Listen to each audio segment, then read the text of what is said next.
Okay. So everything will be electronic, and this is where you will go. It's on our website, and you will create an account first before you can apply for application. Go ahead, Timothy. This would be the website address. Can somebody put it in the chat? But you would go here, and under vendor certification, you would press apply /renew certification. You would see this screen, and if you don't have an account, you would press create an account, and you should see these sections. You must fill out all the sections that have the star next to it, but it is important to include any additional information, as the more information you provide, the better or more detailed your vendor profile would be, and then therefore when you're filling out the application, all of that information would transfer over to the application. So it's ideal to provide as much information as possible. So you would complete all these sections and then go next. So once you create your account,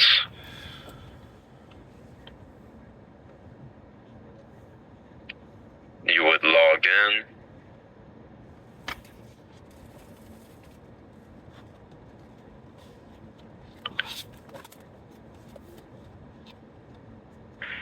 And once you log in, this is the screen that you should see. On the top right where it says renew /apply for certification, you would press that. And then you should see this screen. If you want to see the requirements or understand what would be required of you to therefore certify, you would press this button and it would list every requirement that we have. So I would highly encourage to check this out first to ensure that you do qualify to be certified.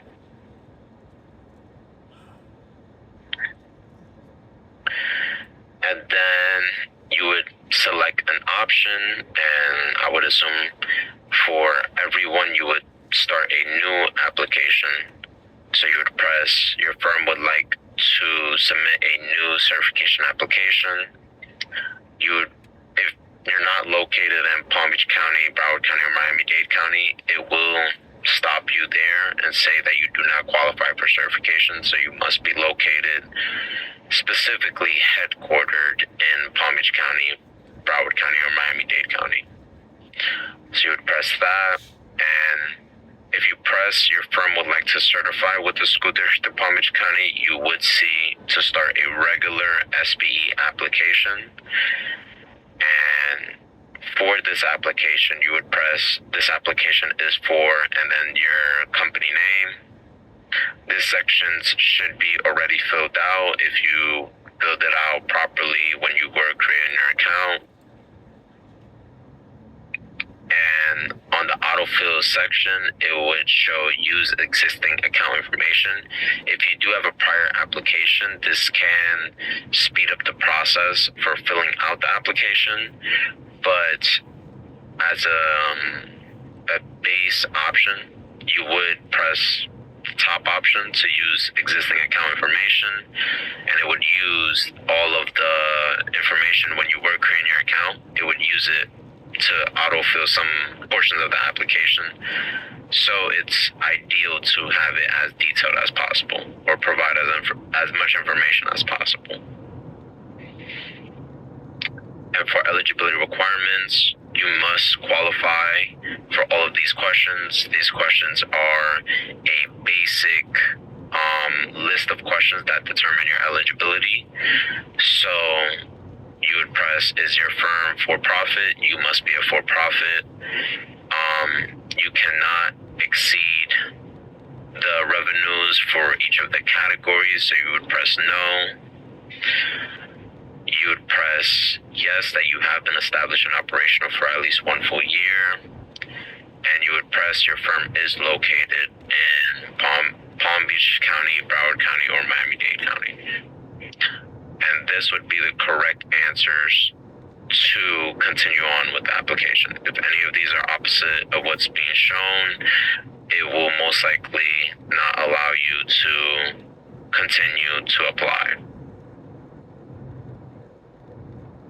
And this is the document list section, and there's a definition under each document. So if you don't know what the document is, I would encourage you to read the description beneath the document, and it would explain what the document is.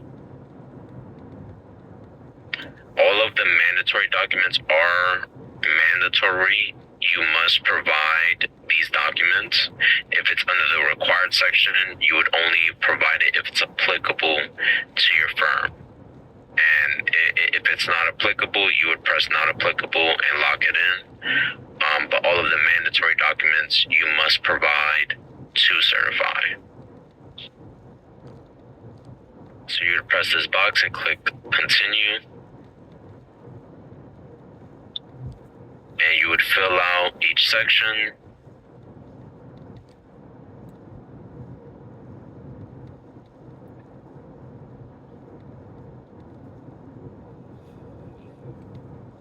So all of these questions, if it shows required next to it, you must answer the question. And if you don't have a response for the question, I would suggest to put, if you feel like it's not applicable, to put not applicable as the response. And then for any numbers, you would put 0, for example, but you must respond to every question that says required. Timothy, can you please tell us what section is this? This is So section we understand the context of what are they filling out. What is this section? and for section Timothy?